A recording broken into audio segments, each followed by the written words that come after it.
வணக்கம் மக்களே. இந்த வீடியோவில் நம்ம என்ன செய்தி பார்க்க போகிறோம்னா, தொடர்ந்து வரிசையாக சினிமா துறை மட்டுமில்லாமல் அரசியலில் நிறைய பிரபலங்களை நம்ம இழந்துக்கிட்டே வரோம். இப்போ ஒட்டுமொத்த தமிழகத்தையும் பாதித்த ஒரு காங்கிரஸ் கட்சியின் உறுப்பினரை பார்த்தீங்கன்னா, அடையாளம் தெரியாத அளவுக்கு கொலை செய்யப்பட்ட சம்பவம் மிகப்பெரிய ஒரு அதிர்வலையை ஏற்படுத்தியிருக்கிறது. அவருடைய மரணம் கொலையா இல்ல தற்கொலையா என்ற விவாதங்களும் தமிழகத்தில் எழுந்திருக்கிறது. யார் அவர், அவரை ஏன் இதற்காக இந்த மாதிரி சம்பவம் பண்ணியிருக்காங்கன்னு இந்த வீடியோவில் முழுமையாக பார்த்து தெரிஞ்சுக்கலாம். அதுக்கு முன்னாடி நம்ம சேனலை ஃபர்ஸ்ட் டைம் பார்க்குறீங்கன்னா சப்ஸ்கிரைப் பண்ணாதவங்கெல்லாம் சப்ஸ்கிரைப் பண்ணிக்கோங்க.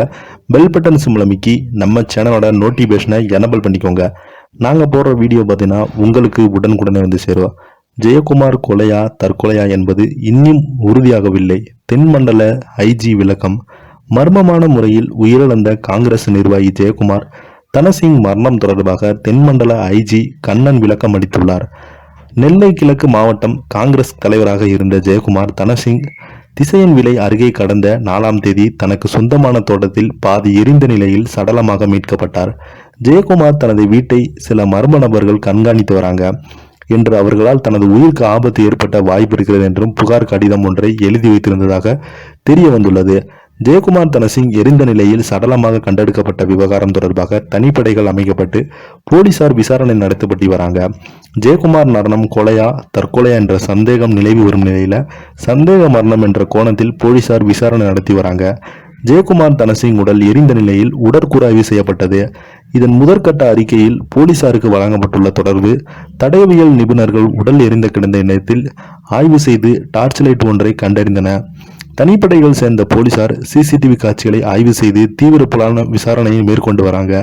இந்த நிலையில தென்மண்டல ஐஜி கண்ணன் தலைமையில் நெல்லையில் இன்று நெல்லை சாக டிஐஜி காவல்துறை கண்காணிப்பவர் உள்ளிட்ட முக்கிய காவல்துறை அதிகாரியாக ஜெயக்குமார் தன்மசிங் மர்மமான முறையில் தொடர்பாக ஆலோசனை நடத்தி வந்தாங்க. அதனைத் தொடர்ந்து செய்தியாளர்களையும் சந்தித்தாங்க. அப்போது பேசிய தென்மண்டல ஐஜி கண்ணன் ஜெயக்குமார் தனசிங் எழுதிய 2 கடிதங்கள் கிடைத்தன. மரண வாக்குமூலம் என குறிப்பிட்ட ஒரு கடிதம் எஸ்பிக்கு எழுதப்பட்டது. ஆனால் எஸ்பியிடம் அந்த கடிதம் அதுவரை வந்து சேரல.